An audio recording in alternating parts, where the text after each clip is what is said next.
پیران پیر، پیر دستگیر محمد مصطفیٰ کے شکل و شباہت کی تصویر، علی کا وزیر، پیروں کا پیر،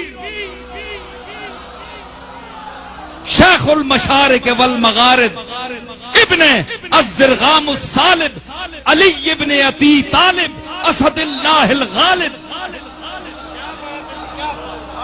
شیخ عبد القادر جیلانی رحمت اللہ علیہ، سب سے بڑا توحید کا مدرس۔ یہ الگ بات کہ ہم آج اس کے 11ویں کھا رہے ہیں، لوٹ رہے ہیں اس کو، اس کے نام پر۔ ہم نے اس کی تعلیم چھوڑ دی، چاہے کوئی پیر ہو، چاہے کوئی مولوی ہو، اللہ کا نام چھوڑ دیا ہم نے۔ شیخ عبد القادر کے مواعظ کو ہم نے تاکہ نسیاں پر رکھ دیا، صرف اس کو 11ویں دینے والا پیر سمجھ لیا۔ اس کے نام پر ہمیں لوگ 11ویں دیتے ہیں، ہمارے ہاتھ چومتے ہیں، ہم کروڑ پتی بن گئے ہیں اس کا نام کھاتے کھاتے۔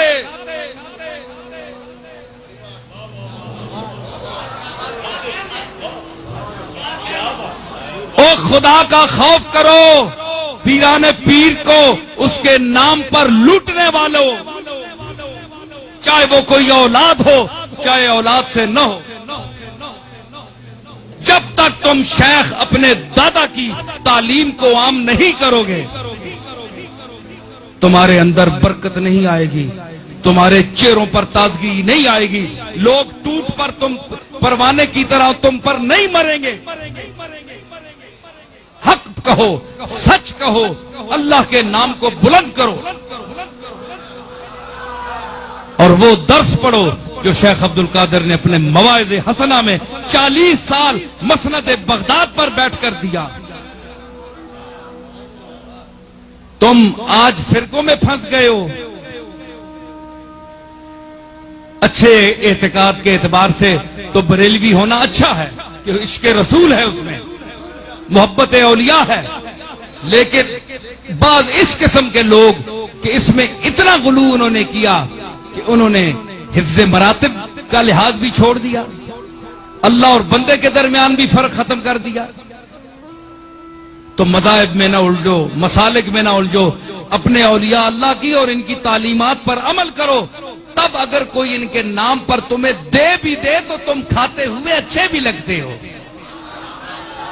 کوئی کام بھی تو تم نے کیا ہے، ہٹے کٹے کام بھی کچھ بھی نہیں، نہ محنت نہ مزدوری، کھانے رہو چوری، تو ساں کہوے مجبوری۔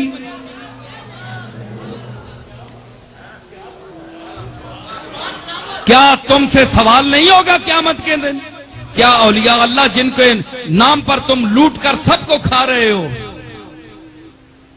لوگ تو تمہیں دے رہے ہیں ان کے نام پر، ان سے نہیں پوچھا جائے گا، یہ نہیں پکڑے جائیں گے، تم اور میں پکڑے جائیں گے، ہم پکڑے جائیں گے، جو کھا رہے ہیں، جو لے رہے ہیں۔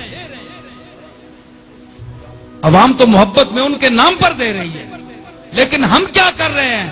ہم نے کیا ان کے مسلک کو عام کیا، رواج دیا، ان کی تعلیمات کو عام کیا، اپنے منبر اور محراب پر ان کے مواعظ کو پھیلایا، ان کی کتاب کو سامنے رکھ کر غوث پاک کے خطبوں کا درس دیا؟ کیوں؟ غوث پاک کا درس جو ہے وہ اللہ کا درس ہے، غوث پاک کا مزاج رسول کا مزاج ہے، اور اس کی دلیل ان کا اپنا کہنا ہے، وَكُلُّ وَلِي لَهُ قَدَمٌ وَإِنِّي عَلَىٰ قَدَمِ النَّبِي بَدْرِ الْكَمَالِ۔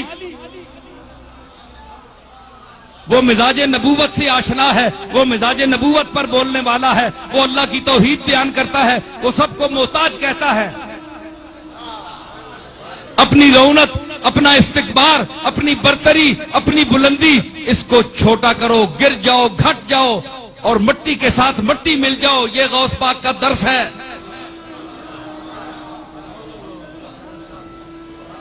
اگر آج کے پیر، آج کے مشائخ ان اکابر کی تعلیمات کا درس دینا شروع کر دیں تو ان کے خیال کے مطابق ان کی یہ چلتی ہوئی دکانداری بند ہو جائے۔